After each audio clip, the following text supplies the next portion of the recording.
आपको सेंड कर दी है। ये एक पूरा रोड मैप है जो 1526 से 1857 तक आपको लेके आ रहा है। ठीक है जी सर। फिर पहुंच गई आपके पास? जी सर, पहुंच गई है सर। नहीं सोचा क्यों है इसमें, सोचने की क्या बात सर मैं एक्चुअली देखना चाह रहा था कि कुछ बयान देने से पहले देख लूं एक दफा, बेटा? ये तस्दीक जरूरी है।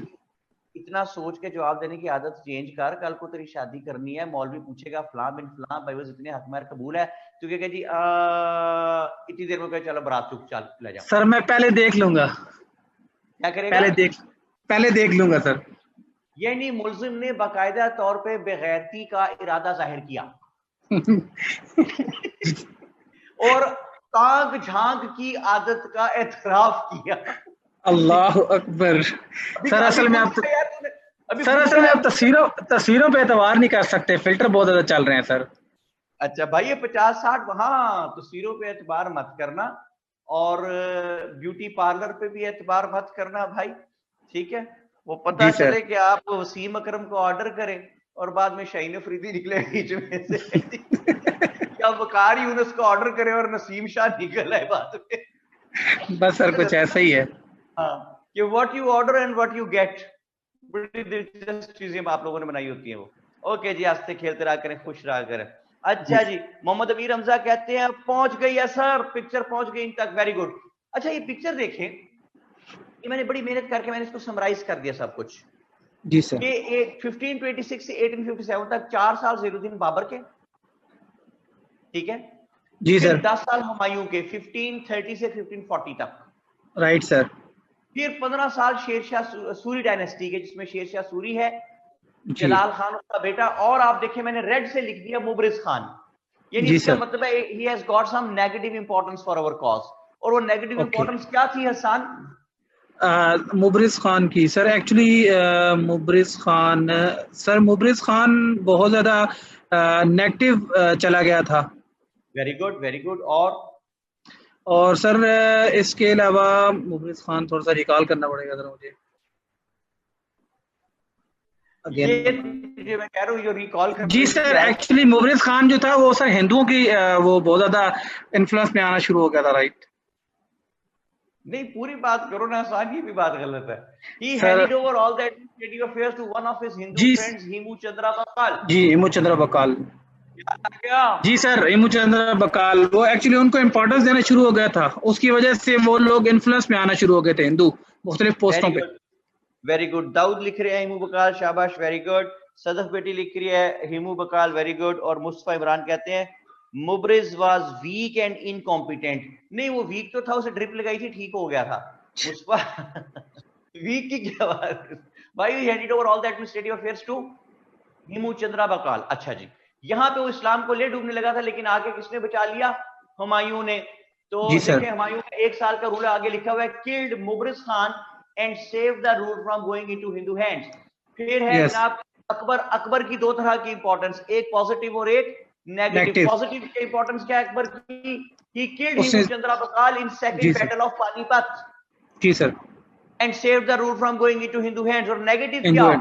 दीने इलाही और इस्लाम को ले डूबने लगा था, लेकिन वहां पे आके बचा लिया शेख अहमद सरहिंदी ने, अहमद सरहिंदी साहब ने। और जो अगला बादशाह आया Salim with the name of Jahangir जी, वो जो अनारकली वाले भाईजान थे, ठीक है? अनारकली डिस्को चली वाला जो था ना, वो आपने शेर नहीं सुना? चलो फराज अब यहां से खिसको, दिल में मेरे है दर्द डिस। अच्छा जी, नहीं सर ये वो वाले अनारकली, ये दूसरी वाली है, सुप्रीम वाला सॉन्ग जो था, कली तुम्हारी मुरझा रही है, शाम से पहले रात आ रही है। वाह वाह वाह वाह वाह, क्या प्रोडक्शन है जी वो शोएब मंसूर साहब की। साहिब आजम कहाँ रुके हो, कली तुम्हारी मुरझा रही है। हाँ ये ऐसे गाने सुनते हैं हसन अहमद साहब कि शाम से पहले शाम आ रही है और मौत से पहले मौत आ रही है और कली तुम्हारी मुरझा। वही नहीं, छोटी सी एज में सारे बाल उड़ गए हसन के, ठीक है? ये दुखी दुखी गाने सुनता रहता है और दुखी होके बैठा रहता है। तेरे जैसे लोग ना चादर ऐसे लेके बैठे होते हैं और मुकेश के गाने सुन रहे होते हैं, मुकेश गम की वादी में, ठीक है? क्यों जी उस्मान मुगल साहब? अच्छा जी, हाँ, मरियम ने लिखा है जी, इश्क मोहब्बत अपनापन, हाँ जी यही वाला सॉन्ग है जी, वेरी गुड। और अहमद शाह साहब कहते हैं लड़का आशिक मिजाज लग रहा है जी।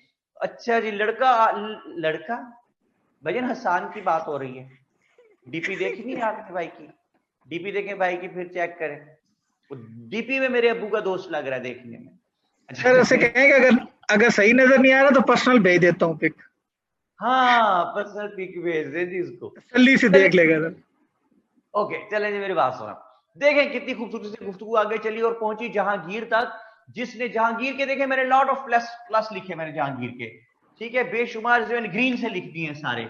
देखिए, ही जी सर, एलिमिनेट इलाही, अपने बिल्कुल। बाप का बनाया हुआ रिलीजन, रिलीज शेख अहमद सरहिंदी साहब फ्रॉम द प्रिजन, फिर जी he sir, allowed Sheikh Ahmad Sirhindi to make preaching of Islam openly and to paint the real picture of Islam. He saved the Islam from being amalgamated, from being distorted, from being eliminated, and moreover, he handed over his son Khurram to Sheikh Ahmad Sirhindi for his further upbringing. तो शेख साहब तो दुनिया से 1624 में पर्दा फरमा गए, लेकिन उनका सिखाया हुआ बंदा वो बादशाह बन गया। Khurram with the name of Shahjahan, ही बिल्कुल। Became the king. जी सर। 1658 तक रहता है। शाहजहां जब बादशाह बना, यहां से बात शुरू हो रही ना सन आज। जी सर, यहाँ से। शाहजहां जब बादशाह बनता है, उसका टेन्योर है 1627 से 1658 तक शाहजहां का। और जी शाहजहां सर। जो है, उसके दौर उसका बिल्कुल ठीक चल रहा था 1627 से 1658 तक। लेकिन हुआ क्या कि उसको शाहजहां की एक बेगम थी जिसका नाम था मुमताज महल। तो 1631 में शी डाइड। तो नायाब अजहर क्या कह रही हैं जी?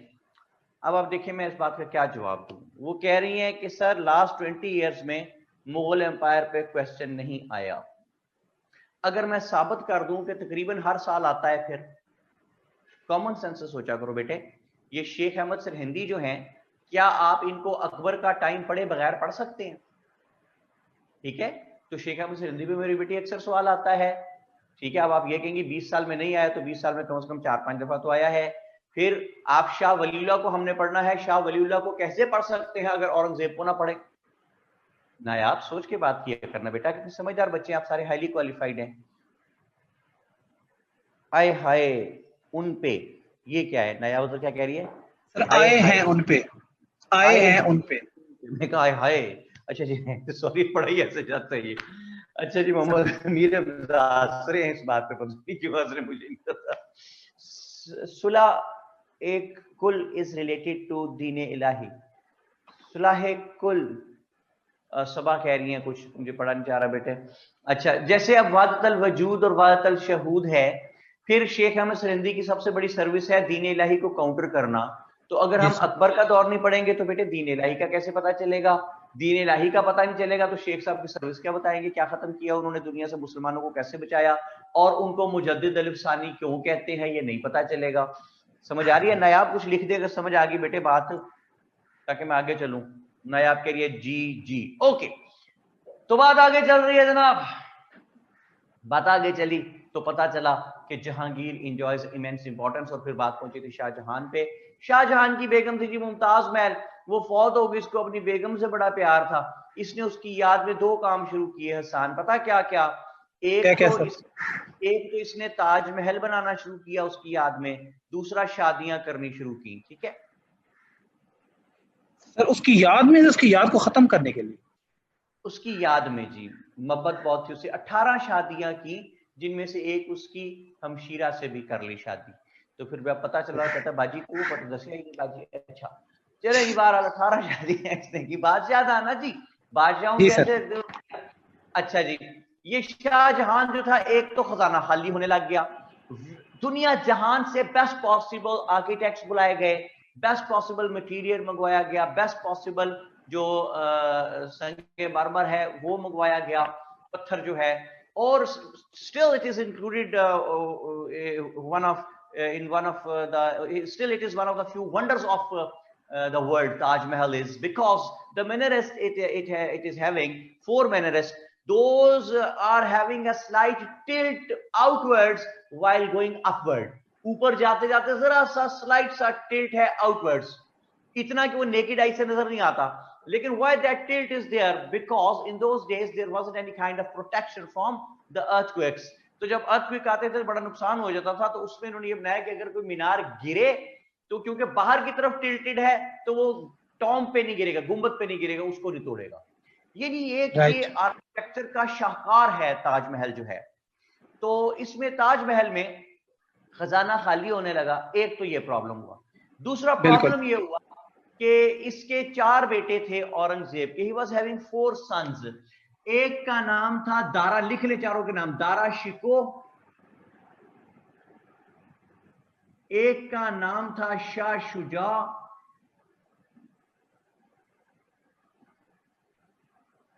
एक का नाम था शाह मुराद, और एक का नाम था नामुराद, नहीं औरंगजेब। सर पहले का क्या नाम था? दारा शिको, दारा शिको, SHIKOH, शिको। ओए शिको नहीं, ओए शिको, शिको, ओए शिको। यस सर, ओके वही है। UST का टच देगा तू बात के बीच में जरूर। जी सर, आप जो कह रहे हैं वही है।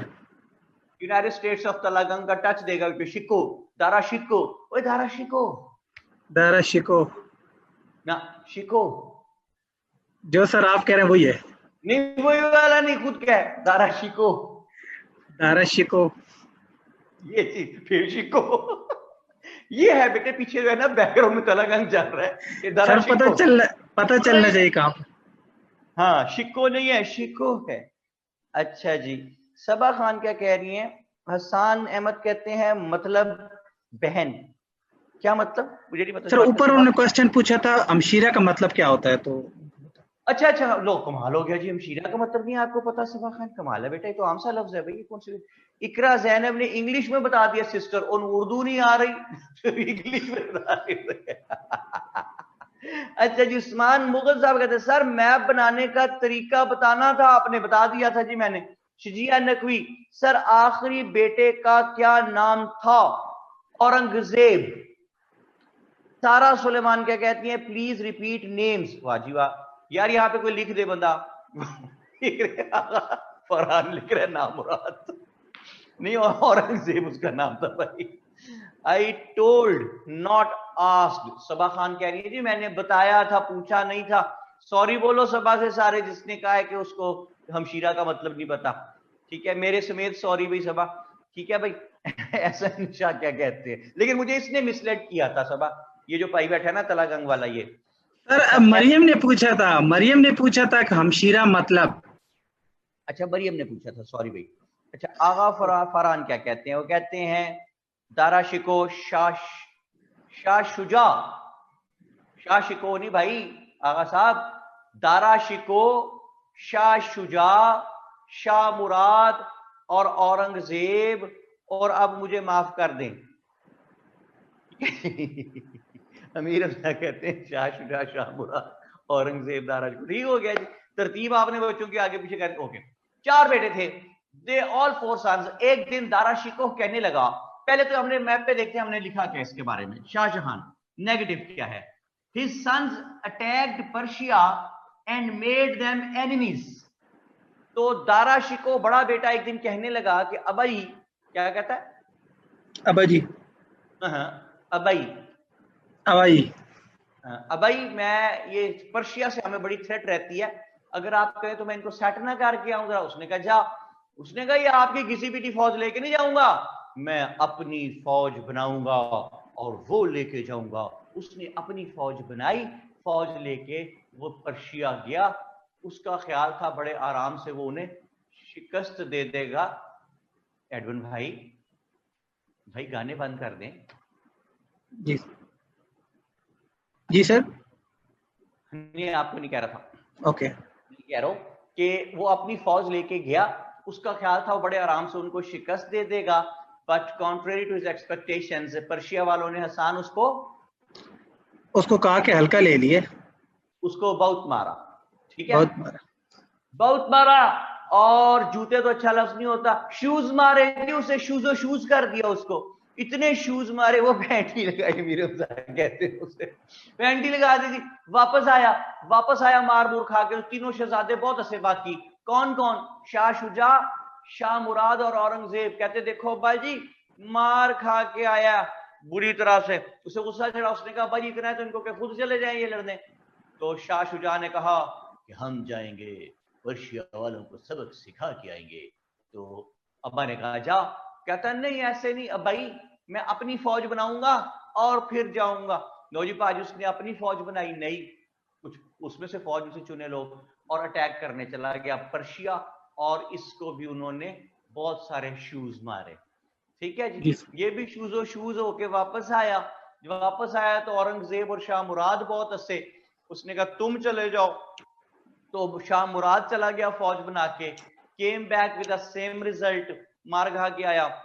Then Aurangzeb went with his own army, लेकिन came back with the same result. इसको तो उन्होंने जॉगर्स भी मारे उठा के ना, औरंगजेब को। वापस आ गई चारों शहजादे।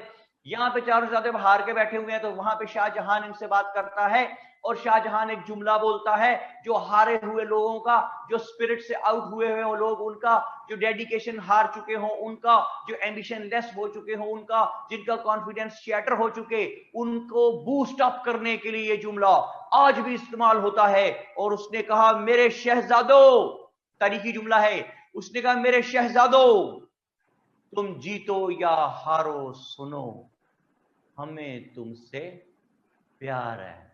हसन, ये बात समझ में आ रही है? जी सर आइए। ये तारीखी जो लिख लिया हसन, ये जुमला? जी सर लिख लिए। कहते मरियम कह रही है कि आपने घबराना नहीं है। शहजादों, आपने जैसे भी हालात हो, आपने घबराना नहीं है। ठीक है जी। अच्छा, फिर क्या हुआ भाई?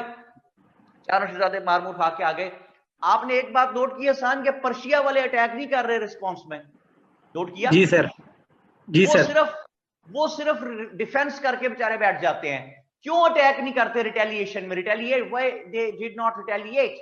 इसलिए कि they people were very very strong here in subcontinent, and there wasn't any kind of opportunity for the Persians to retaliate, to attack them and to counter them successfully. वो डर के इसलिए बेचारे वहीं पे चुप करके बैठे रहते, अपना डिफेंस वो कर लेते थे।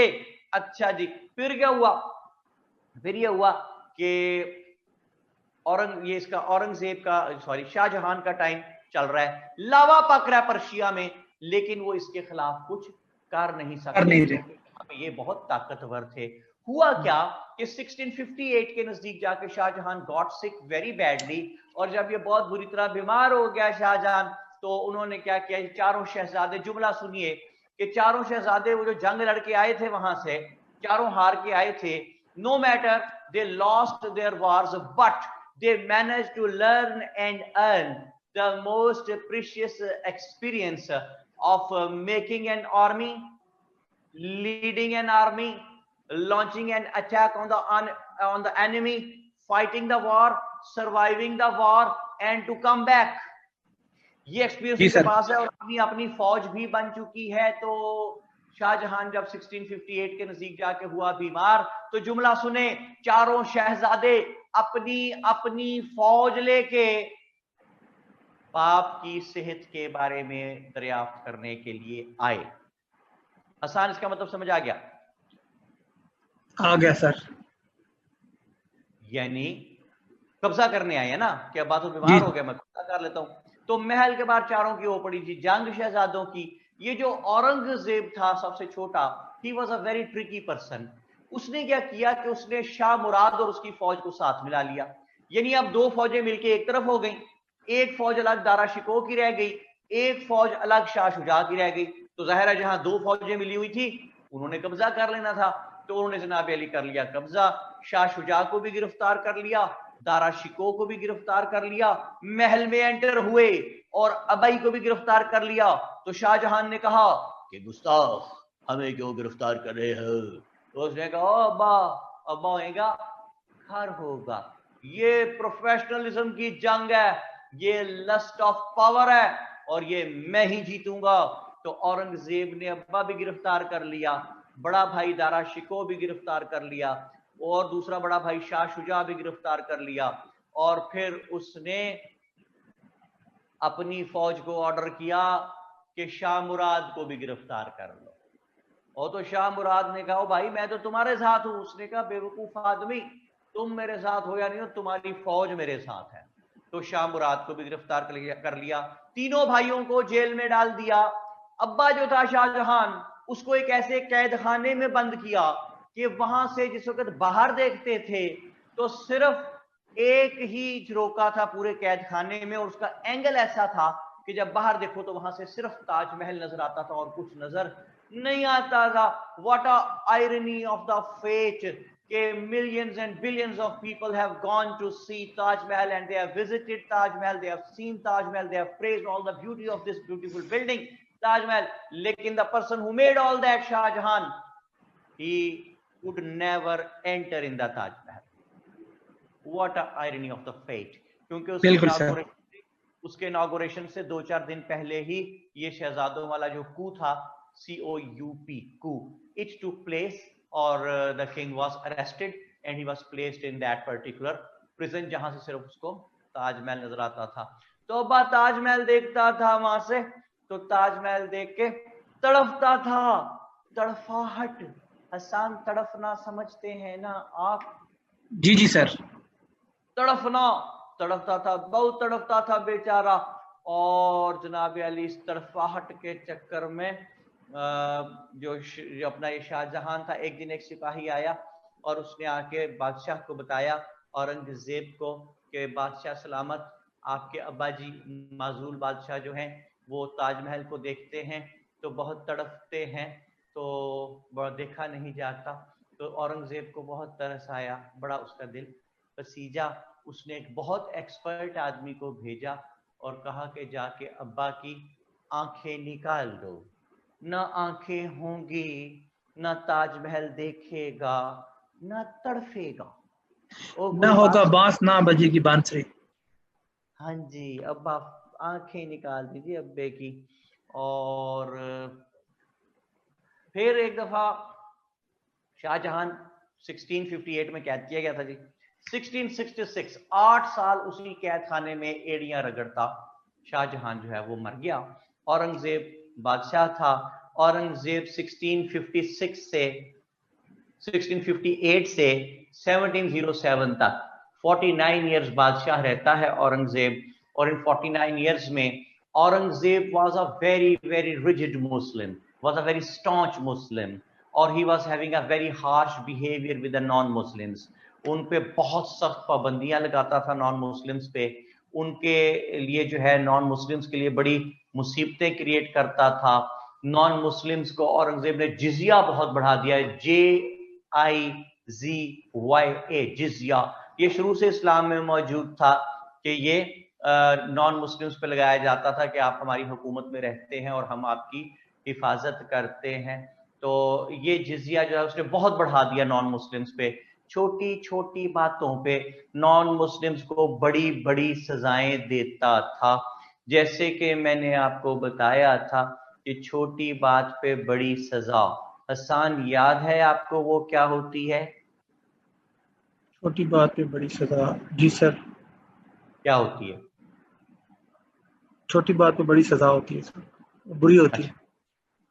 वो मैंने शायद आपको बताया था कि मेरे घर के सामने ना कॉर्नर प्लॉट है, तो कॉर्नर प्लॉट जी सर, गोली ठोक देंगे बाबा जी। वो होती है बेटे छोटी बात पे बड़ी सजा, कि शॉपर सर ये और साथ लाश। सर ये अगर इस मतलब जो भी तक हमने हिस्ट्री पढ़ रहे हैं सर ये मतलब एक बहुत बड़ी आप ये कह लें कि आयरनी नहीं है कि मतलब एक बादशाह और इक़्तिदार के पीछे मतलब अपने खून के रिश्तों को लोग भूल जाते हैं, तो खून सफेद हो जाता है इन लोगों का। लाइक अपने बाप को अंधा कर दिया, बाप को जेल में डाल दिया, भाइयों को डालवा दिया, बाकियों को मार दिया, भाइयों को मार दिया। मतलब ये क्या है भाई ऑल दिस? हम इतने क्यों हैं इक़्तिदार के पीछे? हम सब कुछ कुर्बान करने को तैयार हैं। मुझे ये समझ नहीं आ रही कि आपका क्वेश्चन ही गलत है। बेटे देखो मेरी बात सुनो, जो लस्ट ऑफ पावर है ना वो बहुत बुरी बीमारी है। और बाप भाई एक दूसरे को कत्ल करने पे मादा हो जाते हैं। और खून सफेद होने का क्या है भाई, वो तो जब बहू आती है तो बेटे का खून भी सफेद हो जाता है माँ बाप के बारे में, वो तो कोई इतनी अजीब बात नहीं है। और हम राइट फ्रॉम द बिगिनिंग देखते चले आ रहे हैं कि जो कॉन्फ्लिक्ट थे उनकी बेस कोई इतनी बड़ी स्ट्रॉन्ग बेस नहीं थी जिससे बहुत बड़े एक झगड़े जो है वो जन्म ले लिया।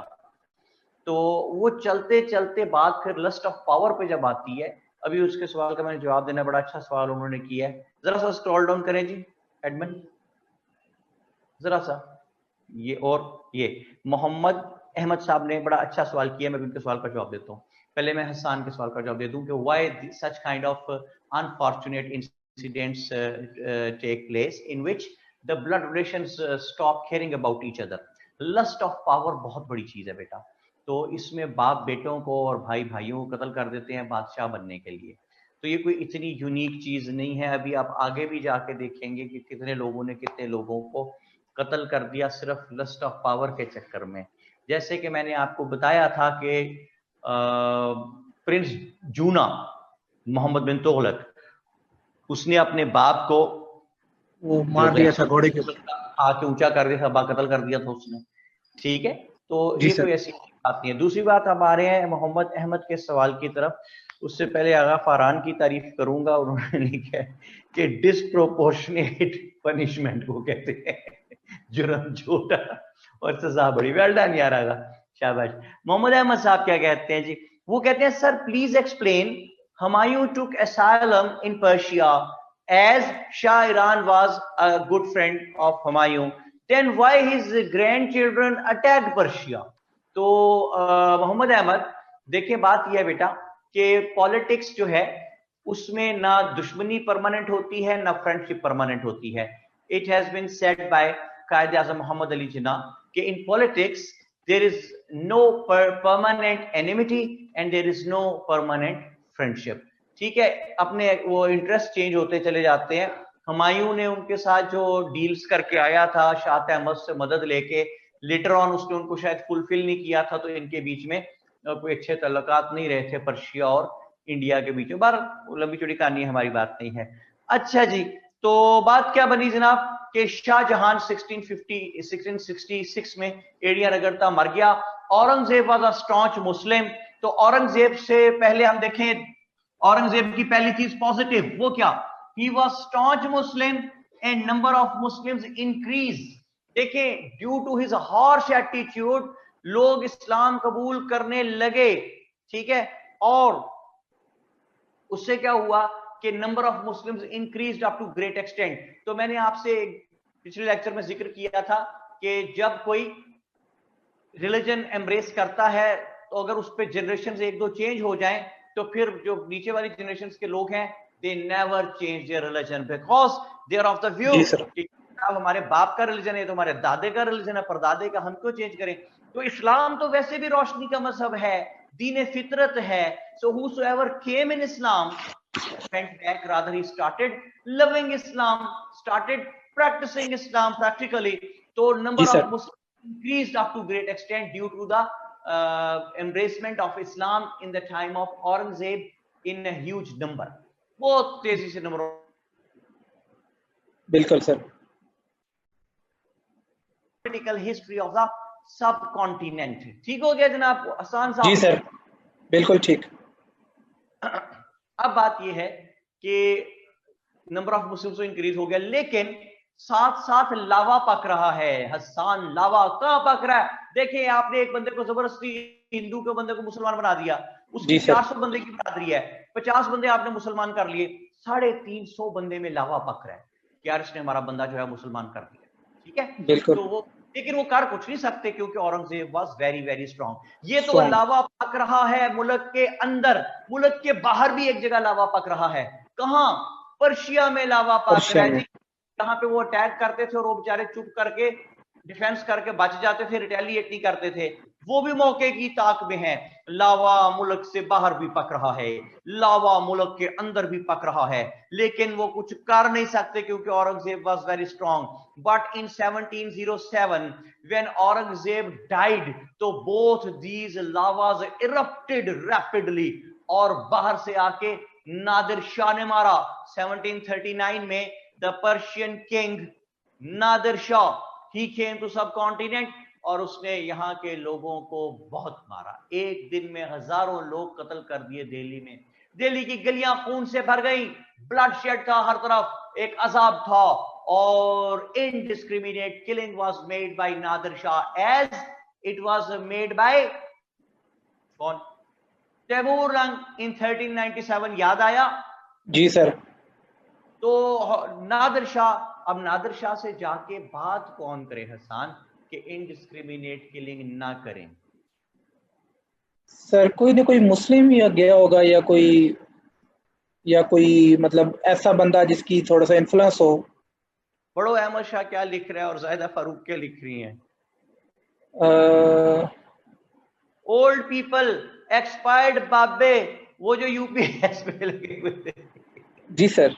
जिन्हें और कोई काम नहीं था, सिर्फ मरना, उनको भेजा था कि मरे भी, मार भी अगर वो थे तो ये मरे।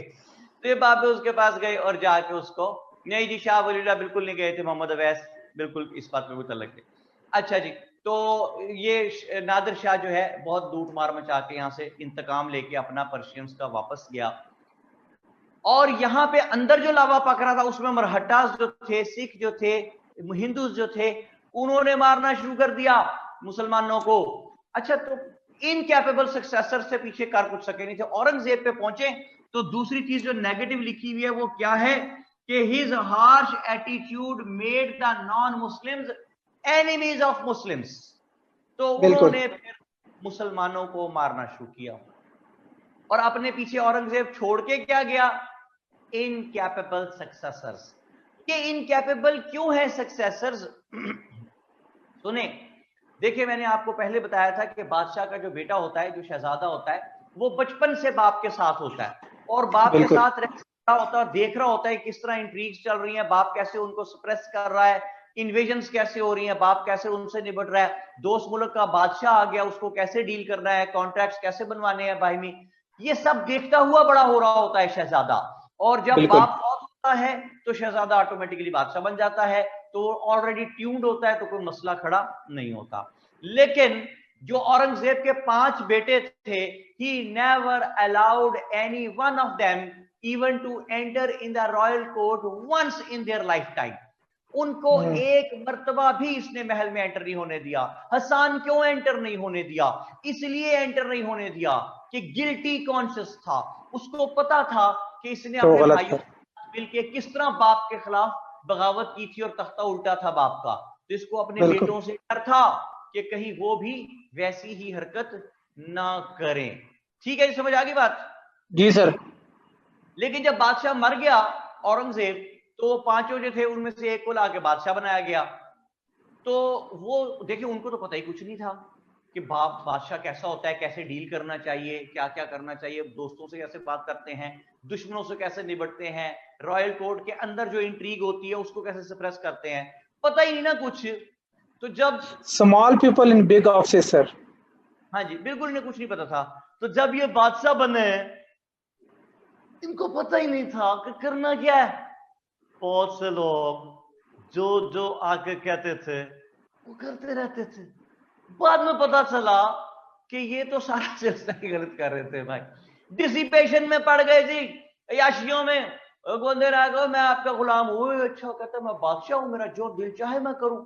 उल्टी सीधी हरकतें, ऐसी ऐसी हरकतें थी कि आप अगर सुने तो काफी देर तो आपको यकीन ना आए कि इंसान ऐसी हरकत भी कर सकता है।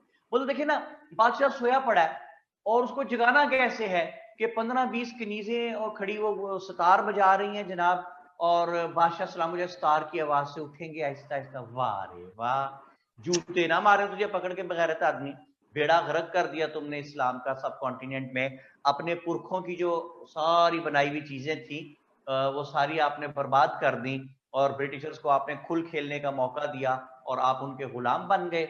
बनना चाहिए था जो आदमी शाम को 3:30-4 बजे सतार की आवाज सुन के उठता है, ठीक है, तो उसको तो बार पढ़नी चाहिए ना, बनती है फिर जब आप याशी में पढ़ रहे हैं। बहुत देर से हसान अहमद हमारे साथ है जी, UST, United States of Talagang से। तो अब बात हम करेंगे, हसान बेटे से लेंगे इजाजत, और हम किससे बात करें जी? लिखे यहाँ फटाफट, गर्ल्स में से कोई रिप्रेजेंटेटिव। ओके सर, अल्लाह हाफिज। अल्लाह हाफिज बेटे। मोहम्मद अमीर हमजा आप गर्ल हैं? गर्ल्स में से नहीं, नहीं है, सॉरी अमीर हमजा ये तो कौन है भाई, किधर है?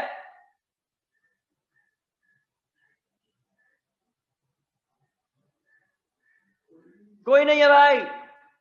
तो ये कौन है? ये लड़कियां नहीं है? मी सर, सुहेल असलम कह रहे हैं सुहेल असलम कह रहे हैं please repeat how Shahjahan was death round. यार कमाल, अभी इतनी तफसील से पूरी कहानी सुनाई है।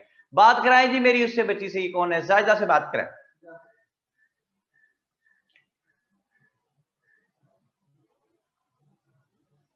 हेलो, अस्सलाम वालेकुम सर।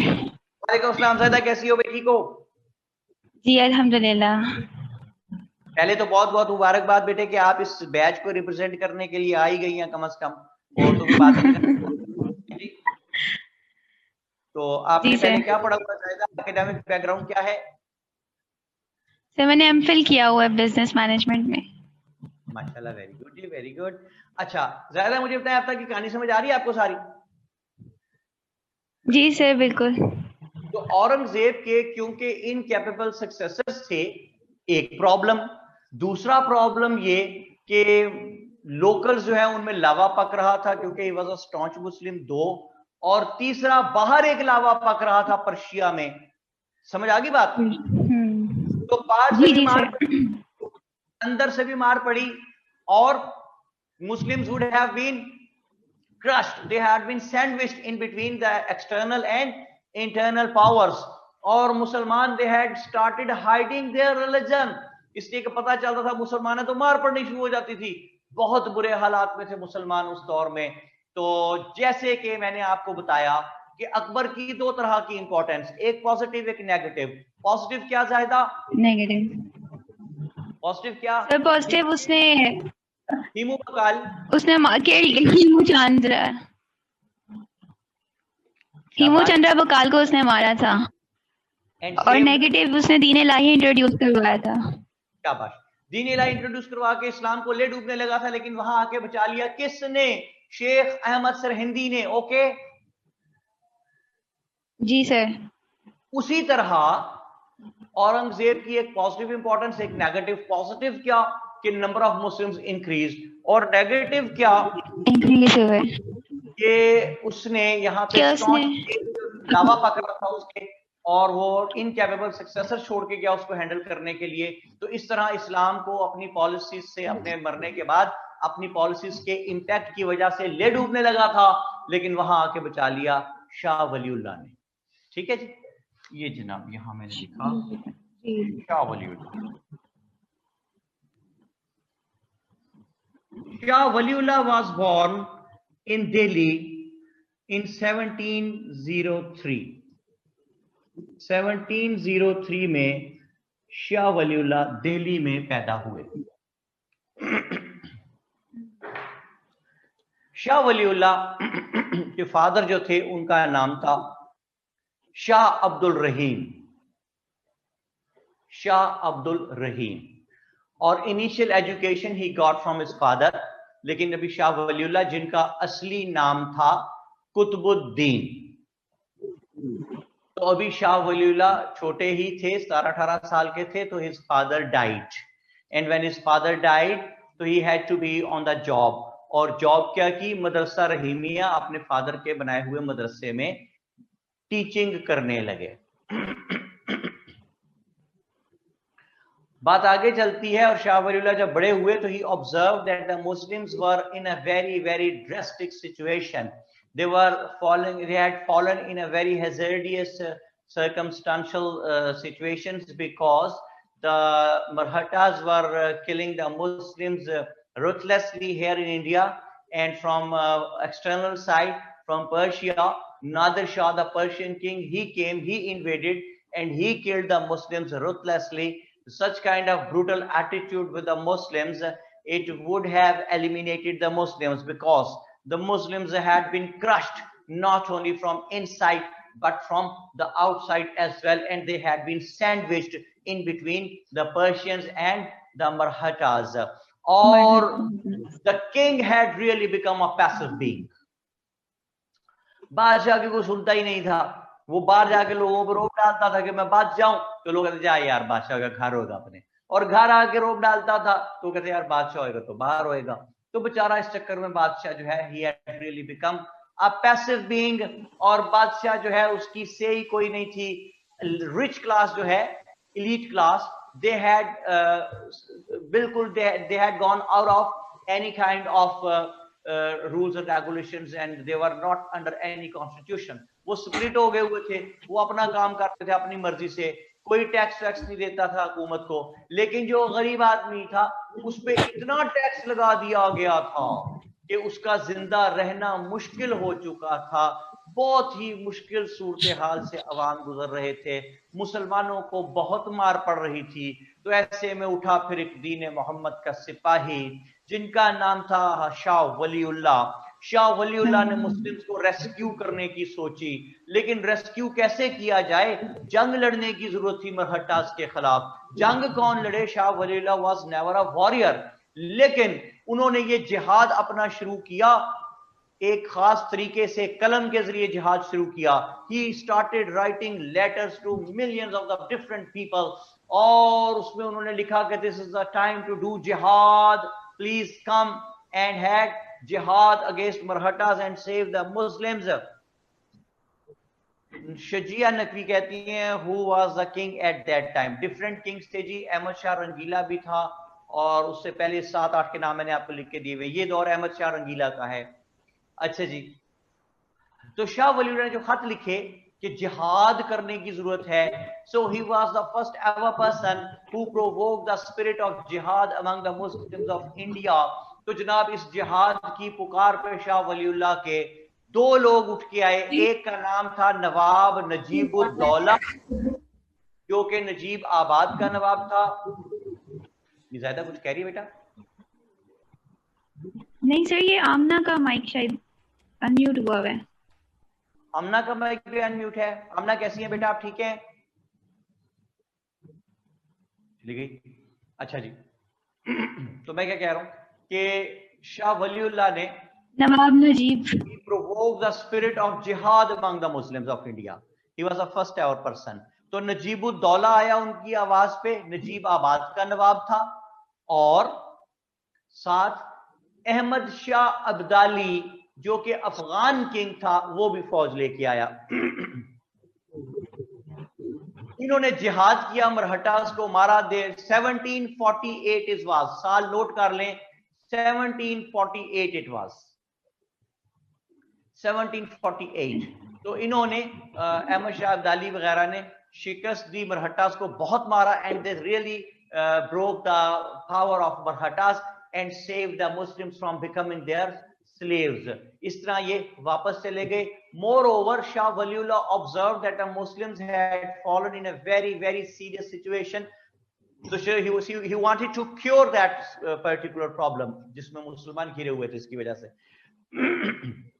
तो always remember कि जब आपने किसी बात से निजात दिलानी हो तो किस तरह निजात दिलाते। सॉरी जी, मरियम कुछ पूछ रही है, कहती हैं नवाब दौला एंड सेकंड कौन था? पहला भी नवाबुद्दौला नहीं था, नजीबुद्दौला था। नवाबुद्दौला कैसे हो गया? नजीबुद्दौला, और दूसरा है जी अहमद शाह अब्दाली द अफगान किंग। तो शाह वलीउल्लाह ऑब्जर्व कि why Muslims had fallen in such kind of drastic situation, क्यों इतने बुरे हालात में आ गए जी मुसलमान। तो जब पता लगा, शाह वलीउल्लाह ने ऑब्जर्व किया, तो he came to know that Muslims had gone far away from the teachings of holy Quran.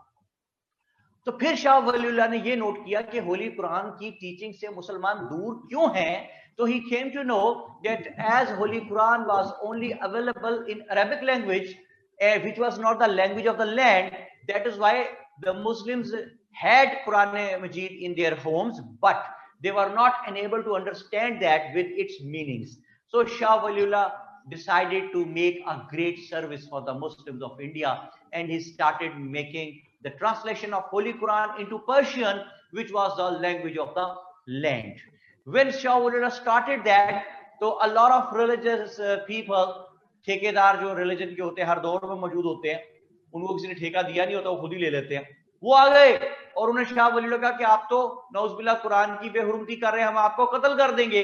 तो शाह वलीउल्लाह को दिल्ली से भागना पड़ा और he came back to Delhi after 6 months जब हालात ठीक हुए, but it paved the way for many other people to make the translation of Holy Quran into many other languages, जिससे कुरान का पैगाम और तेजी से फैलना शुरू हुआ। ये शाह वलीउल्लाह की एक बहुत बड़ी सर्विस है। फिर शाह वलीउल्लाह ने ऑब्जर्व किया कि मुसलमान जो हैं वो बिदअत में पड़ गए हैं, नई नई चीजों में पड़ गए हैं।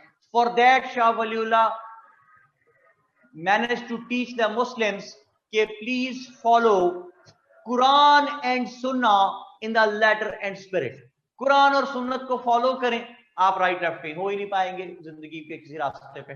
तो कुरान और सुन्नत को फॉलो करने का शाह वलीउल्लाह ने मुसलमानों को एम्फसाइज किया। Then Shah Waliullah was all praised for the school of thoughts, जो कि Hanafi, Shafi, Maliki, Hanbali. Shah Waliullah was all praised for the school of thoughts and he was of the view that the school of thoughts had really done wonders for the Muslims. But Shah Waliullah कहते थे कि do not follow the school of thoughts blindly follow मत कीजिए, इसलिए कि ये आपके दौर के जो प्रॉब्लम्स हैं आपके टाइम के, उसको सॉल्व नहीं कर सकते। फर्ज करें आजकल के दौर का प्रॉब्लम है, प्रॉब्लम क्या है, एक रूटीन है, तरीकाकार है, स्काइप पे निकाह हो रहा है, आमने सामने बैठे हैं फोनों में, स्क्रीन पे। तो अब ये निकाह वैलिड है या नहीं है? अगर आप इसके लिए शाह वलीउल्लाह कहते हैं किसी स्कूल ऑफ थॉट में देखने की कोशिश करेंगे, तो you are not going to find out the solution, because it was never the problem of that particular time, it is the problem of your time. So क्या किया जाए? Shah Waliullah emphasized on jihad, sorry ijtihad. यार एडमन, ये जो machine चल रही है ना, मेरे दिमाग के अंदर चल रही है यार, बड़ी कोई डैश मशीन है। किस चीज की मशीन है ये? वो लग रहा है ईंटें काट रहे हैं।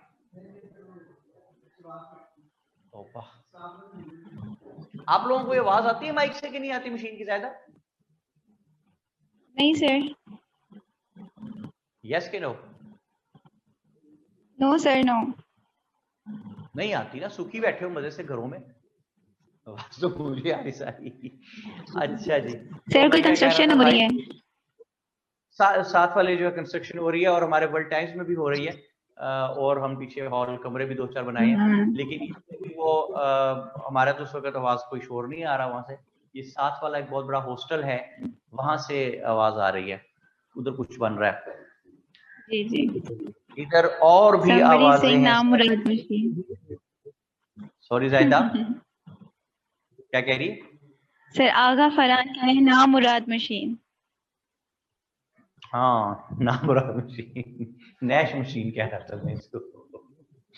अच्छा, तो मैं फिर क्या कह रहा था भाई? मैं कह रहा था कि इज्तिहाद से शाह वलीउल्लाह कहते हैं काम लीजिए। इज्तिहाद से, इज्तिहाद क्या होता है? हर दौर में एक मुज्तहिद होता है जिसके पास आप अपने उस दौर के प्रॉब्लम्स लेके जाते हैं और वो आपको फतवा देता है कि अब आप ये काम कर सकते हैं। फॉर एग्जाम्पल, किसी जमाने में इस्लाम में तस्वीर बनाना और बनवाना जो है वो हराम था। अब मैं नहीं कह रहा, मैं आपको बता रहा हूँ, सिर्फ मैं मिसाल दे रहा हूँ, मुझे कोई इससे नहीं। अच्छा, अब वो वक्त गुजरा, सरहदें बन गई, कंट्रीज बन गई, पासपोर्ट बन गए, तो पासपोर्ट, वीजे, उस पर तस्वीरें लगना लाजमी। अब क्या किया जाए जी? कि तो इस्लाम में मना है तस्वीर, जाना हज करने हैं तो फिर तस्वीर का क्या करें? तो शाह वलीउल्लाह कहते हैं कि उस दौर के मुज्तहिद से बात करें। हो सकता है वो मजहब की करेक्ट इंटरप्रिटेशन के जरिए आपको बताए कि it has become the need of the time. तो अब आपने अल्लाह के घर अगर जाना है हाजिरी देने, तो इस मुल्क के कानून के मुताबिक तस्वीर खिंचवाना लाजमी है, तो आप ये बना सकते हैं, आपको गुनाह नहीं होगा। इस किस्म का वो शाह वलीउल्लाह कहते हैं इज्तिहाद से काम ले, मुज्तहिद से पूछे। मोर ओवर, शाह वलीउल्लाह ने मुसलमानों को इनहेरिटेड किंगशिप से मना फरमाया। इनहेरिटेड किंगशिप, ज़ाहिदा क्या होती है इनहेरिटेड किंगशिप? मतलब सर के मतलब किंग की सन्स को फिर हम किंगशिप दे दे, फिर आगे से उनकी औलाद को। शाबाश, बादशाह का बेटा बादशाह, ठीक है।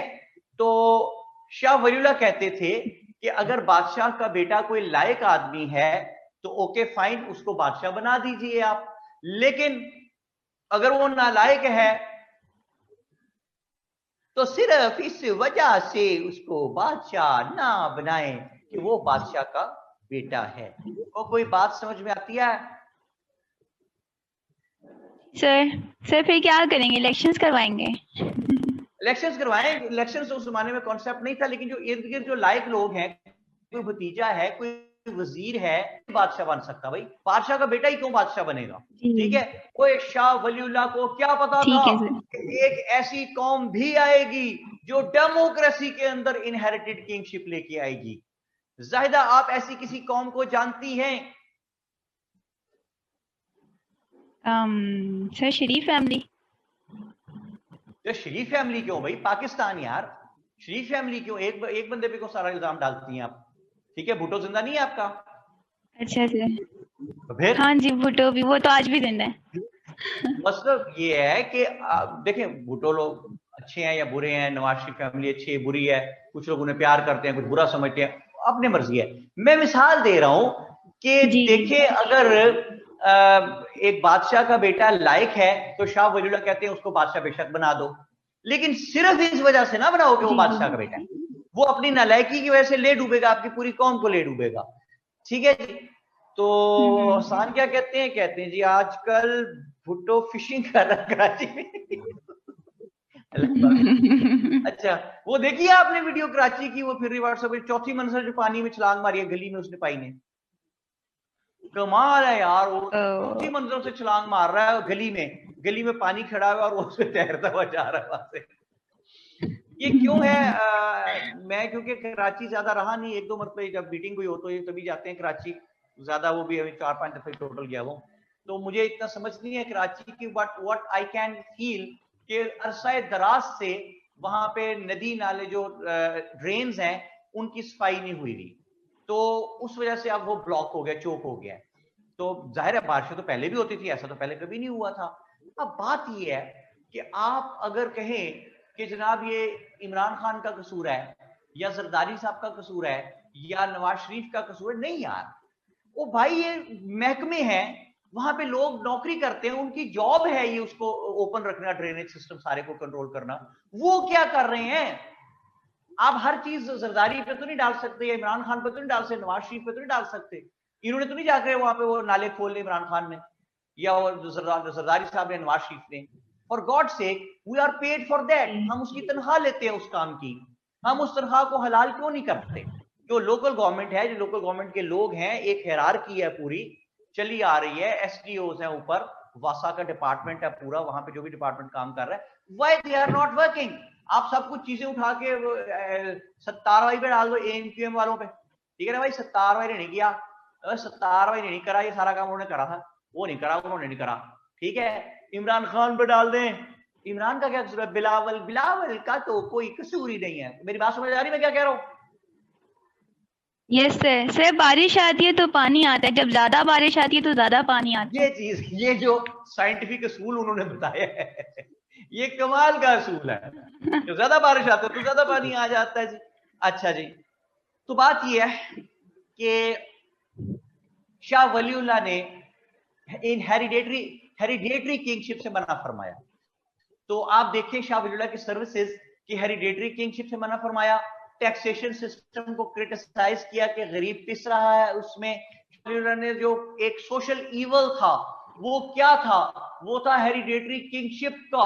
उस सोशल ईवल से शाह वलीउल्लाह ने मना फरमाया।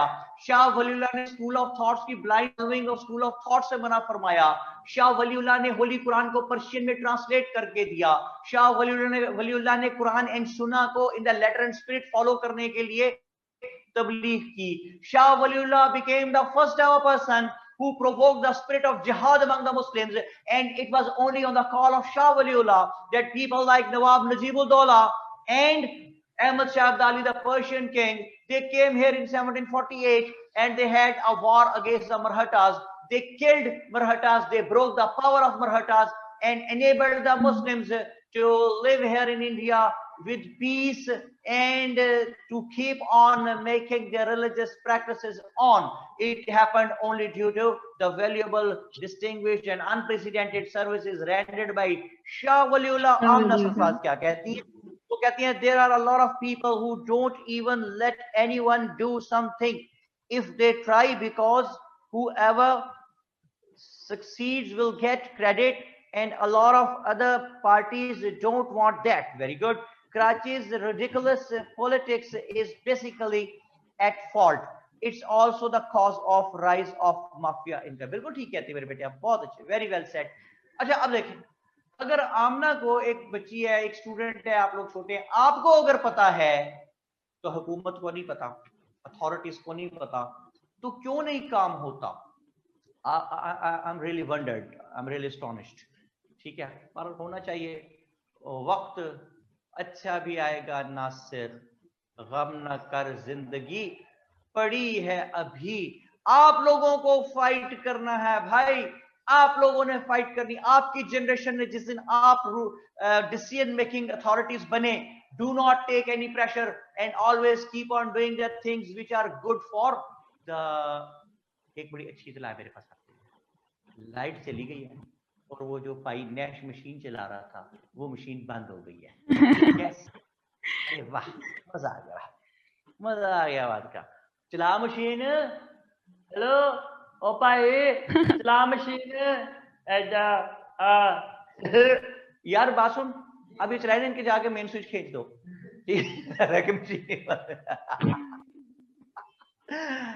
जब इस जाए था तो मैं क्या कह रहा था, मैं कह रहा था दिल ना उम्मीद तो नहीं, नाकाम ही तो है.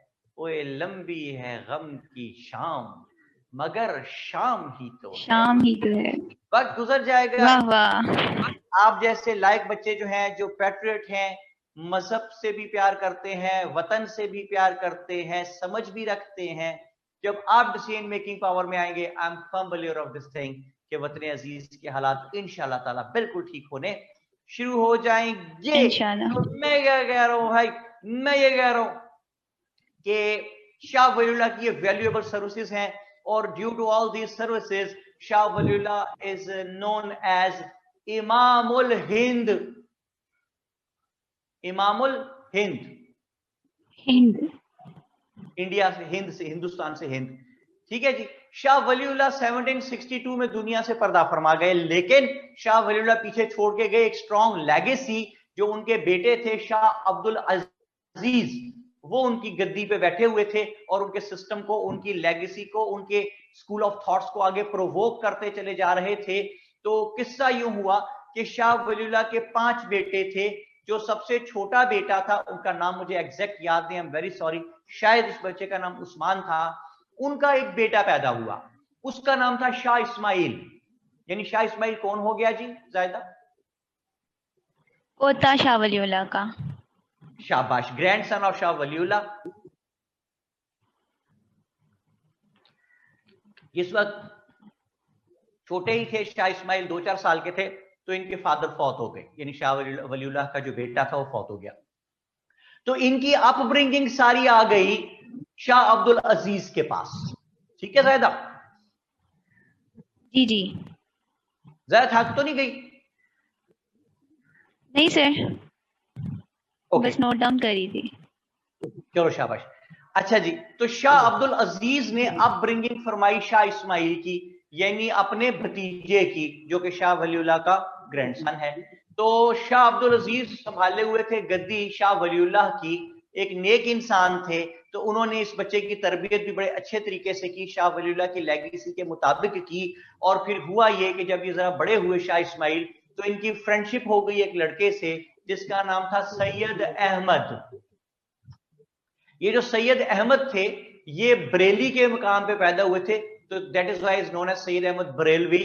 1786 में पैदा हुए, 1786 में 1786 में पैदा हुए, और इनकी बड़ी यारी बन गई, बड़ी दोस्ती बन गई शाह इस्माइल साहब के साथ, दोनों इकट्ठे फिरते थे, मजहब के लिए काम करते थे, और इन्होंने सोचा कि शाह वलीउल्लाह की लेगेसी है जिहाद की, because Shah Waliullah was the first ever person who provoke the spirit of jihad among the Muslims of India.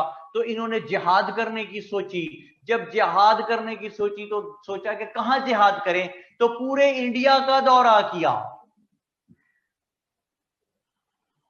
और इन्होंने पिशावर, आजकल का पाकिस्तान में जो पिशावर है, वहां पे इन्होंने देखा कि एक हिंदू राजा की हुकूमत थी, his name was, sorry, Sikh राजा की हुकूमत थी, his name was Budh Singh.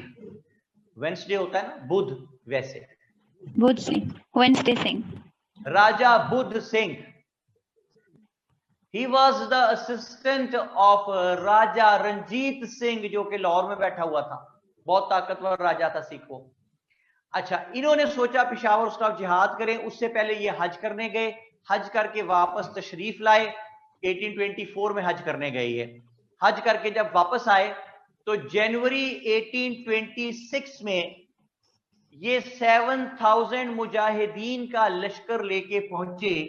ये देखें जी, दिल्ली से चले, बोर्ड फोकस करें एडमंड जरा, मैप फोकस करें, कर लेगा ये, शाबाश शाबाश, यही था। ये जनाब दिल्ली से चले 7000 मुजाहिदीन का लश्कर लेके और बलोचिस्तान पहुंचे। बलोचिस्तान से चले और सॉरी सिंध पहुंचे, सिंध से चले बलोचिस्तान पहुंचे, बलोचिस्तान से चले और कंधार पहुंचे, कंधार से चले तो काबुल पहुंचे, और काबुल से आके इन्होंने पेशावर पे अटैक किया। ठीक है, आप बोर्ड पे देखिए कि कितना लंबा चक्कर काट रहे हैं। दिल्ली से चले हैं, सिंध पहुंचे हैं, यहां से बलोचिस्तान पहुंचे हैं, यहां से कंधार पहुंचे हैं, यहां से काबुल पहुंचे हैं, और पेशावर पे आके अटैक किया है। तो a very simple question is this कि व्हाई नॉट ये यहां दिल्ली से चलते और सीधे ऐसे पहुंच जाते पेशावर। ज्यादा बात समझ आ रही है आपको? जी सर। तो उसका जवाब ये है कि रास्ते में था राजा रंजीत सिंह, पंजाब में, ये है एरिया पंजाब का सारा, ये वाला। तो वो तो यहीं पे इनको मार देता, आगे जाने ही ना देता इनको। अगर ये यहां से जाने की कोशिश करते तो यही मार देता इनको। इसलिए ये चक्कर काट के गए हैं ताकि उससे बच के जाएं। सिंध से दिल्ली से सिंध, सिंध से बलोचिस्तान, बलोचिस्तान से काबुल, कंधार, कंधार से काबुल, और काबुल से पेशावर पे अटैक किया। एक तो रीजन ये थी जी, वापस कर ले फोकस, एक तो रीजन ये थी कि इस तरह उससे रास्ते में रंजीत सिंह से बचते हुए जाएं, और दूसरी रीजन ये थी कि रास्ते में जाते जाते लोग साथ गैदर करते चले जाएं। शहरयार इमरान क्या कहते हैं? Can Edmund zoom out a little so I can draw the whole map from the top. Top पे था भाई सारा, कोई ऐसी मुझे कोई चीज नहीं थी उसमें। ओके, बाद में कर लेंगे, आपको तस्वीर भी भेज देंगे इसकी। तो अब मैं क्या कह रहा हूं? मैं ये कह रहा हूं कि जनवरी 1826 में ये पेशावर पहुंचे। अकोरा खटक, AKORA, अकोरा, अकोरा खटक के मकाम पे जंग हुई जी, बहुत शदीद जंग हुई सिखों के बीच में और सैयद अहमद बरेलवी और इनके साथ शाह इस्माइल के लश्कर के बीच में बहुत सख्त जंग हुई, in which the Muslims came out victorious. जो ही ये मुसलमान जो है विक्टोरियस बने, इन्होंने इलाके पे कब्जा किया। तो इन्होंने क्या किया, यहाँ पे सैयद अहमद जो थे, he made the foundation of first ever pure Muslim state here in India. तो फर्स्ट इस्लामिक स्टेट की बुनियाद किसने रखी थी जाहिदा? सैयद अहमद बरेलवी ने।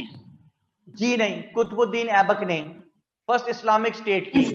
अच्छा सर। हाँ जी, और फर्स्ट प्योर इस्लामिक स्टेट की बुनियाद रखते नजर आते हैं हमें सैयद अहमद शहीद। प्योर इस्लामिक स्टेट का क्या मतलब है? Where the system of sharia was implemented. इन्होंने शरीयत का सिस्टम इंप्लीमेंट किया। इन्होंने यहां पे काजी सिस्टम इंपोज किया, इन्होंने यहां पे नेपोटिज्म को जीरो कर दिया। नेपोटिज्म का मतलब होता है अपनी अजीजों को रखना, अकरबा परवरी। जी। सैयद अहमद शहीद ने जो लोग इनके साथ मिलके जंग लड़े थे, किसी को अनफेयर एडवांटेज ना दिया।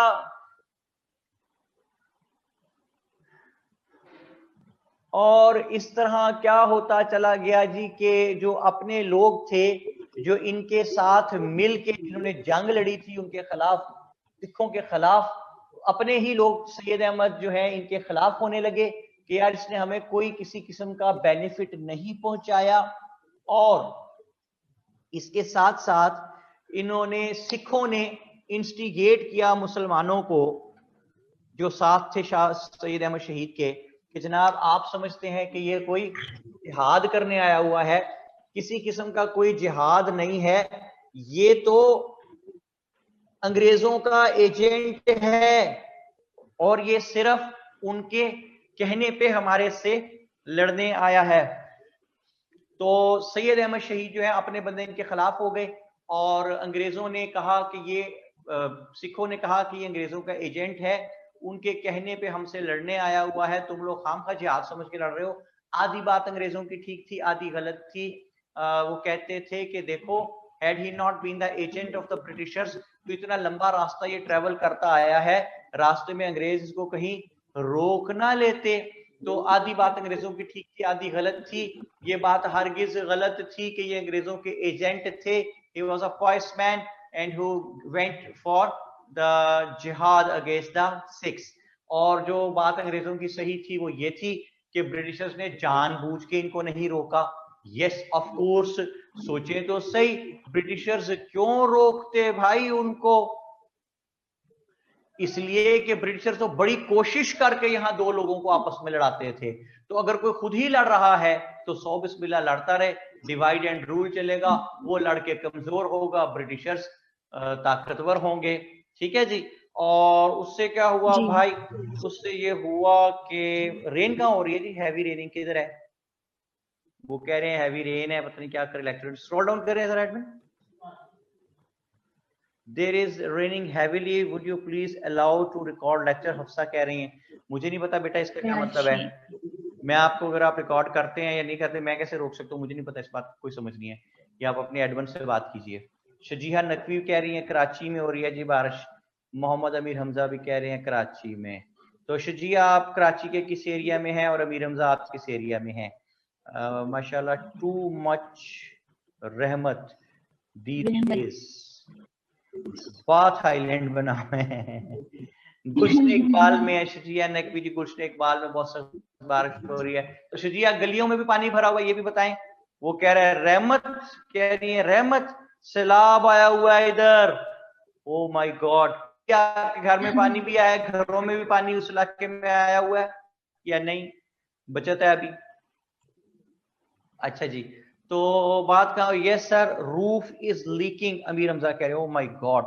शजिया क्या कहती हैं? नहीं हमारा इलाका की बचत है काफी, चलो शुक्र है। आमना सरफराज कहते हैं I am in Bath Island and it is close to an actual Bath Island. Oh my God. अच्छा जी। अमीर हमजा कहते हैं रहमत ब्रेकिंग थ्रू रूफ। यहाँ तो अभी स्टार्ट नहीं हुई गुलशन इकबाल में। अल्लाह पाक अपना रहम फरमाए जी सब लोगों पे, इंसान जहां जहां दुनिया में बस रहे हैं सब पे अल्लाह पाक अपनी रहमत नाज़िल फरमाए और हर किस्म की मुसीबत से आप सबको, हम सबको महफूज रखे, आमीन। और मैं क्या कह रहा था जी? ये कह रहा था कि जब अपने ही लोग सैयद अहमद के खिलाफ हो गए, ये कमजोर हो गए, तो 1831 में बालाकोट के मकाम पे, 1831 5 साल बाद बालाकोट के मकाम पे दोबारा अंग्रेजों से जंग हुई और इस जंग में ब्रिटिशर्स जो हैं, वो सिख जो हैं वो जीत गए और इस जंग में सैयद अहमद जो हैं वो शहीद हुए, उनके साथी शाह इस्माइल वो भी शहीद हो गए। एक इनके बहुत क्लोज साथी थे मौलाना खैरुद्दीन, वो भी शहीद हो गए। लेकिन गौर कीजिए सारे तो शहीद नहीं हो गए होंगे ना, बहुत से लीडर्स इनके बच गए, जिनमें नाम आपका नोट्स में लिखे हुए हैं। मौलवी अब्दुल्ला थे, मौलवी याहिया अली थे, मौलाना जाफर थनेसवी थे, ये सब लोग बच गए। इन्होंने क्या किया कि इन्होंने पूरे इंडिया में नॉर्थ से लेके साउथ तक, ईस्ट से लेके वेस्ट तक, सुबह से लेके शाम तक इन्होंने क्या किया, इन्होंने सीक्रेट ऑर्गेनाइजेशंस बना दी, दोज हु सिंपली प्रीच्ड इस्लाम, सिर्फ इस्लाम की प्रीचिंग करते थे, चुप करके लोगों को इस्लाम की तरफ माइल करते रहते थे। और उससे क्या हुआ भाई, उससे ये हुआ कि just after the 26 years of this incident, यानी 1831 के जस्ट 26 years के बाद war of independence took place, जिसमें के डॉक्टर अब्दुल सलाम खुर्शीद एक जगह लिखते हैं कि ब्रिटिशर्स का बयान है कि among all the rebellions there was a group of Muslim ulamas. They were those people who were religiously motivated and trained by Sayyid Ahmad Shaheed. ज़्यादा बेटी से ले जी इजाजत। ज़्यादा nice talking you, God bless you, जीती रहो, सलामत रहो, बहुत सी कामयाबियां बेटा हासिल करो। और अब आप बात कराएं एडमिन मेरी आगा फारान साहब से। अल्लाह। अशरफ कह रहे हैं repeat the code. Ashraf notes में आपके पास लिखा हुआ है, एनीवे आई स्टिल रिपीट, और रिपीट कर रहा हूं कि जनाब ब्रिटिशर्स का बयान है, डॉक्टर अब्दुल सलाम खुर्शीद लिखते हैं कि ब्रिटिशर्स का बयान है कि among all the rebellions there was a group of Muslim ulamas, they were those people who were religiously motivated and trained by Syed Ahmad Shaheed. बात कराएं जी किसी और से, फिर आप बात करा दें, मेरी शजीहा नकवी से बात कराएं। अच्छा जी, यहां तक कहानी समझ आ गई जी आपको? कौन है मेरे साथ? वालेकुम शजिया बेटे, यहां तक कहानी समझ आ गई आपको? समझ आ गई। हेलो हेलो सर, मेरी आवाज आ रही है आपको? मैं पूछ रहा हूं कि यहां तक आपको सारी बात समझ आ गई है? बिल्कुल सर, समझ आ गई। यहाँ तक शजिया किससे बात कर रही हो? सर आपसे बात कर रही थी, माइक्रोफोन इश्यूज हैं शायद। आपकी आवाज मेरे बेटे बहुत कम आ रही, मुझे कुछ समझ नहीं आ रही क्या कह रहे हो।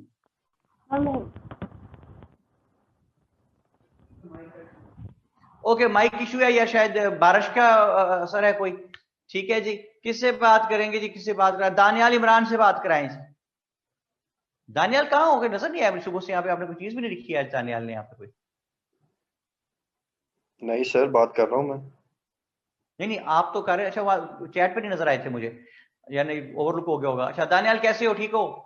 हाँ जी सर, ठीक ठाक अल्हम्दुलिल्लाह। अच्छा, 1831 आगा साहब कह रहे, रिपीट करूं बात। 1831 में बालाकोट के मुकाम पे दोबारा जंग हुई सैयद अहमद और सिखों के बीच में, इन विच सिख जो हैं they manage to win the war and they killed Syed Ahmad and Shah Ismail and Maulana Khairuddin, one of their companions.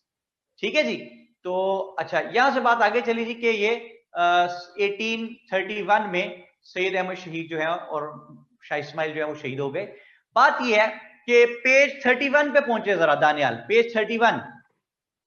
Ji sir. ये एक पेज है जिसपे 3 कॉलम्स में मैंने 3 रिफॉर्मर्स दिए हुए, नजर आ गए? 31 पे तो नहीं है, 32 है। 32 जी, वेरी सॉरी बेटा। पेज 32 कर लें जी सारे, पेज 32। एडवन बार बारिश हो रही है? अच्छा, शोर मच रहा था काफी। जी सारे रिफॉर्मिस्ट हैं sir.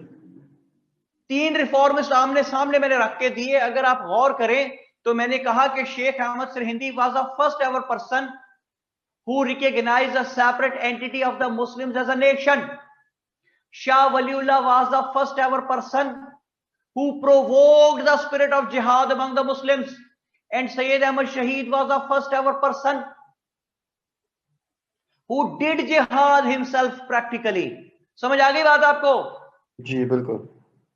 Sheikh Ahmad Sarindi was the first ever person who could dare to stand against the king, who could manage to contradict with the policies of the king. Shah Waliullah was another person who stood against the policies of the king and criticized them on having the severe taxation system. Sayyid Ahmad Shahid was the first ever person who stood against the power of Sikhs and had a war against Budh Singh in Peshawar.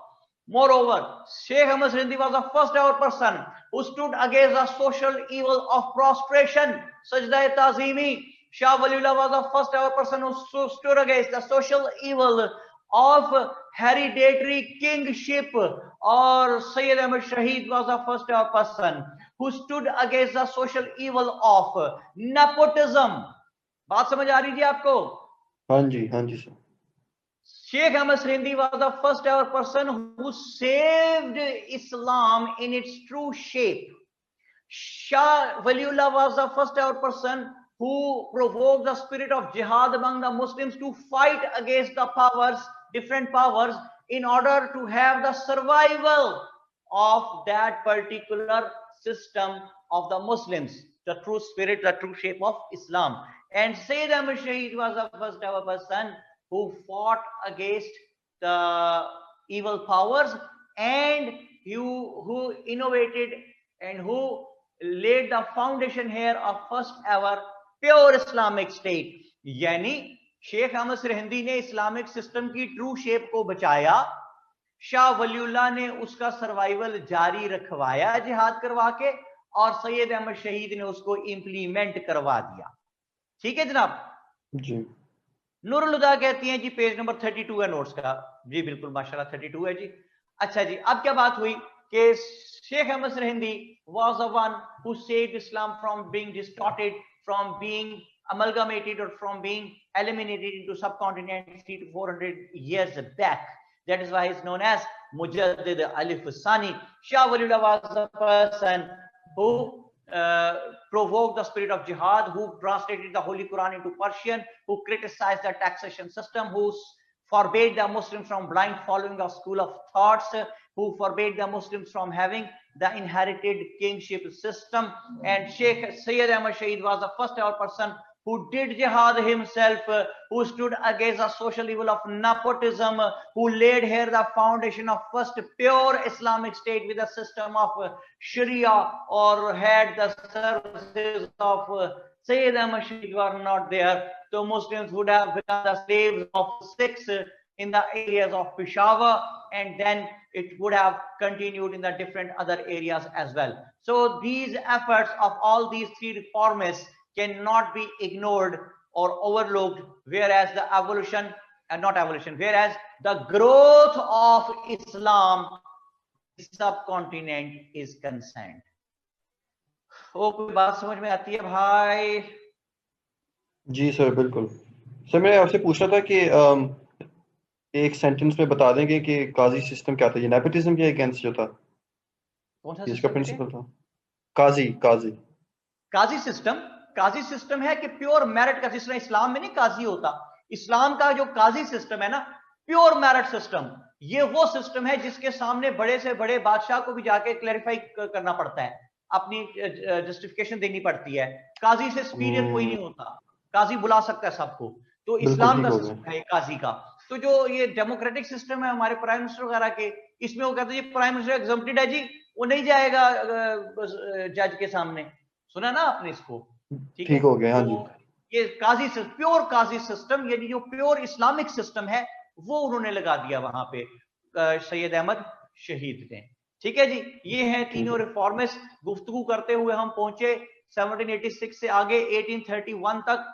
जरा सा गुफ्तगू दोबारा पीछे जाएगी तो आपके पास ये जो रोड मैप मैंने पूरा आपको दिया है, इसमें आपके पास 9वें नंबर पे लिखा हुआ है, 9th पे लिखा हुआ है arrival of Britishers here in subcontinent. तो ऑलवेज रिमेंबर कि there are thousands of reasons for the Britishers that why they came to subcontinent. लेकिन एक अलग पेज पे जाके लिखना शुरू कीजिए कि जो ब्रिटिशर्स हैं वो यहाँ पे क्यों आए.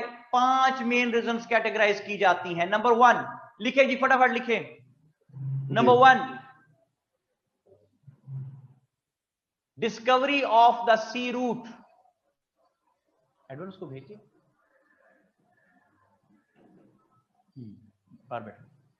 Discovery of the sea route. Number 2, बल्कि इसमें discovery of the sea route में लिख लें किसने की थी। एक पाई था Bartholomew Diaz, BARTHO, Bartho, B for baby, Bartho, lomo, LOMO, lomo, Diaz, DIAZ, Diaz, बार्थोलोमोडाइज।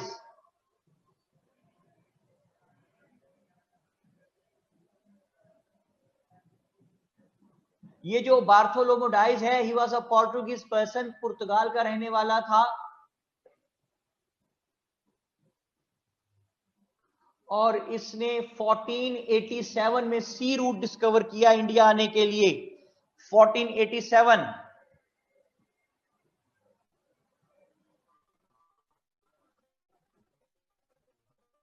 जो इसके साथ एक दूसरा आदमी था, Vasco day gamma, Vasco day gamma.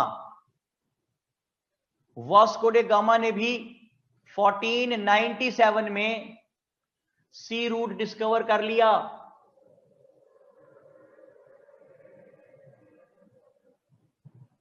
ये था जी रहने वाला पुर्तगाल का, ये भी पोर्टुगीज ट्रेवलर था, वास्को डे गामा एंड बार्थोलोमोडाइज। ध्यान हो गया? नहीं सर, लिख रहा हूं। जाग रहा है ना? हाँ जी। दूसरी मेन रीजन है सब कॉन्टिनेंट में आने की ब्रिटिशर्स के desire to expand their empire, desire to expand their empire. तीसरी रीजन है competition with the other European nations, competition with the other European nations.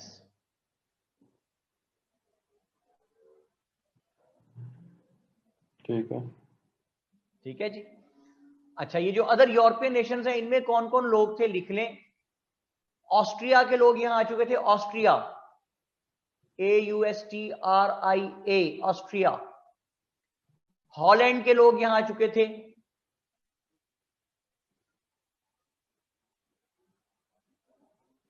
France के लोग यहां आ चुके थे,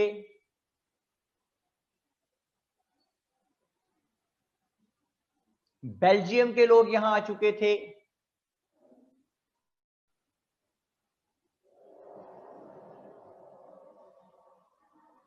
स्वीडन के लोग यहां आ चुके थे,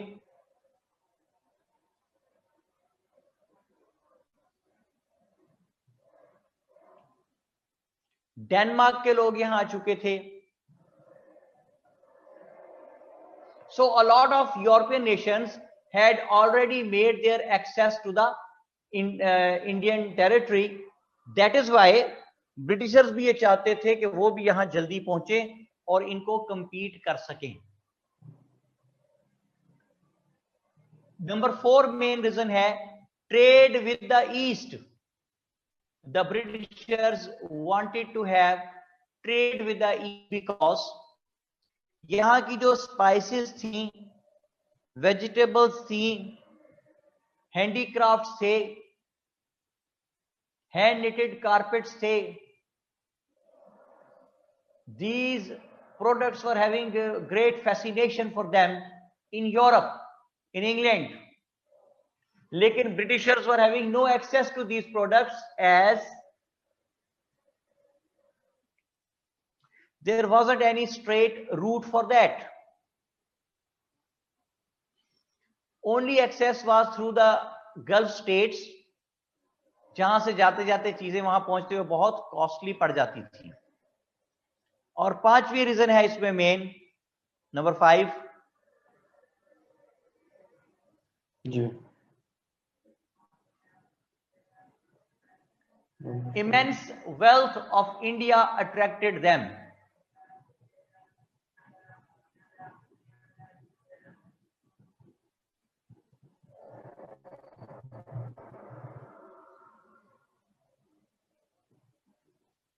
Immense wealth of India attracted them. लो जी, ये वो मेन रीजन थी जिसकी वजह से ब्रिटिशर्स जो हैं वो सब कॉन्टिनेंट में पहुंच गए। अब जब वो यहां पहुंच गए तो पहुंचे कहां जी? वो पहुंचे हैं बंगाल की साइड से।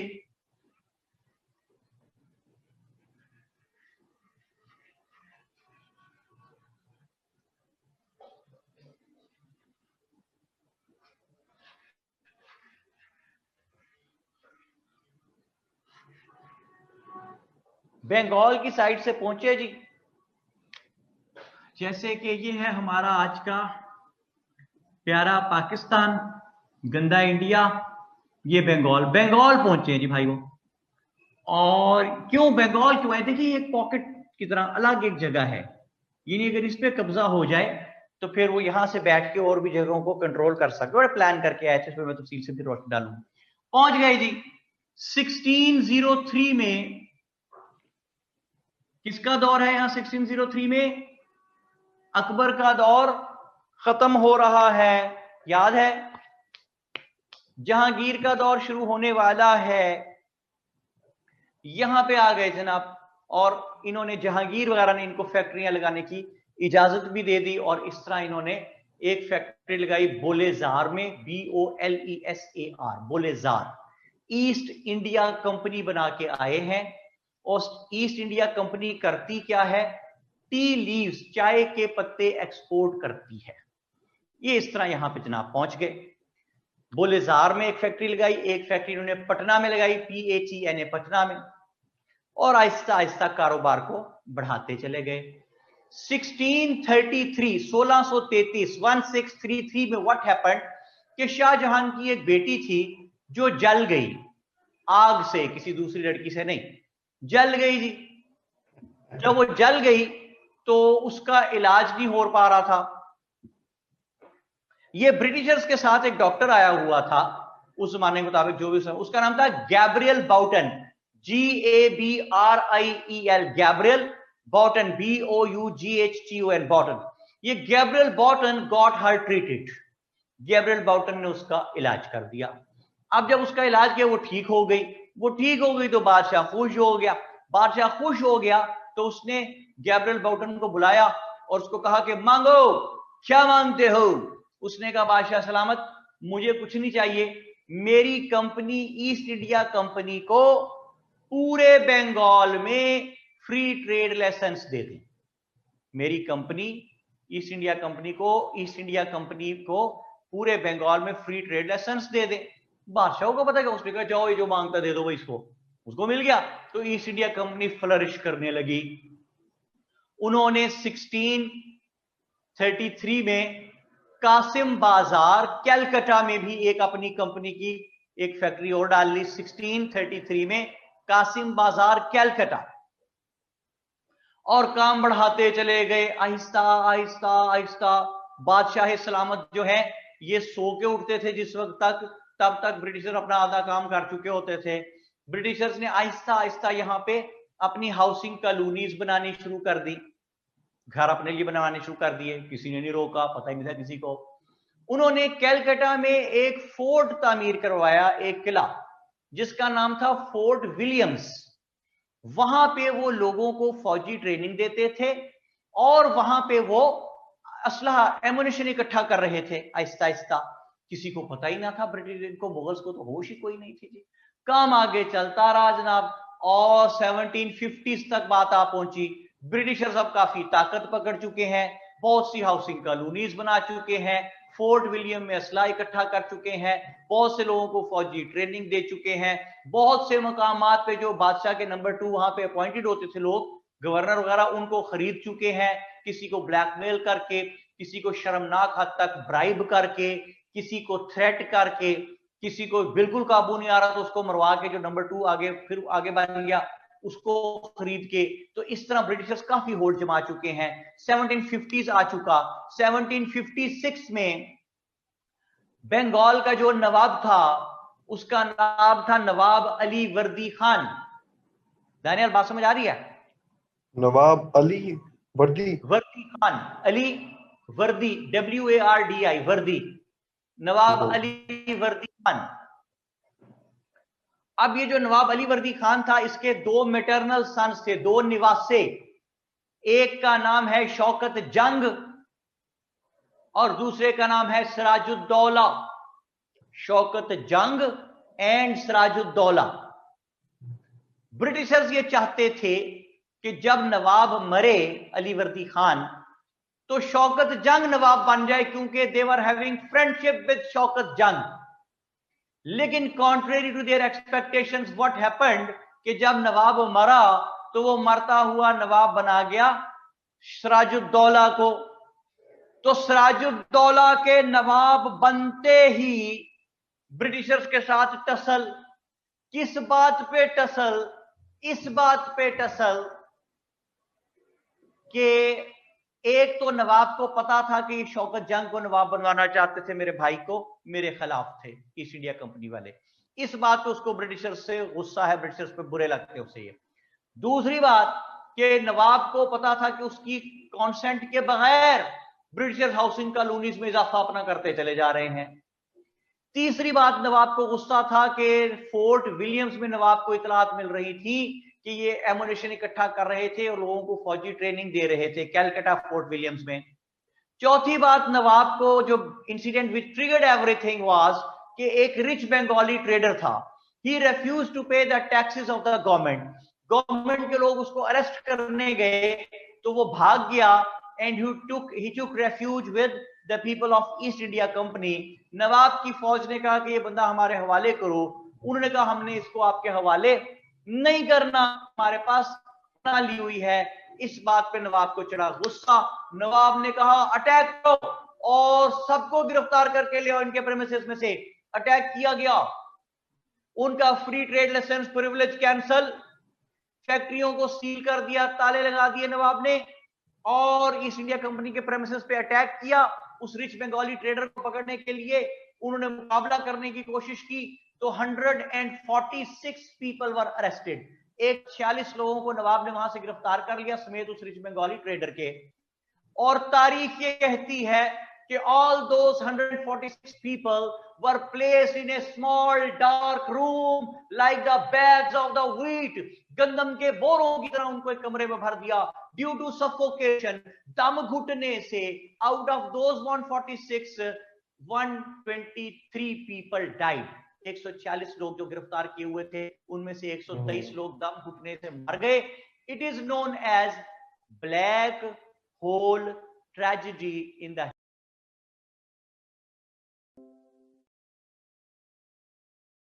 से बात स्टार्ट होगी। ब्लैक होल ट्रेजेडी का रिवेंज लेने के लिए ब्रिटिशर्स ने, ब्रिटिश गवर्नमेंट ने यहां किसको भेजा, उन्होंने रिवेंज कैसे लिया, वार ऑफ प्लासी क्या थी, वार ऑफ बेजारा क्या थी, और वार ऑफ बक्सर क्या थी, और फिर वार ऑफ इंडिपेंडेंस कैसे होती चली गई। वार ऑफ इंडिपेंडेंस में जब लोकल्स हारे तो क्यों हारे, और जब हारे तो उनके साथ क्या सलूक हुआ, और उस बुरे सलूक से बचाने के लिए सीन पे इनको कौन आया, ये सब कुछ हम देखेंगे अगले धारावाहिक में। ठीक है जनाब दानियाल इमरान साहब? जी ठीक है सर। तो जनाब अब दानियाल, मैंने क्या कहना है कि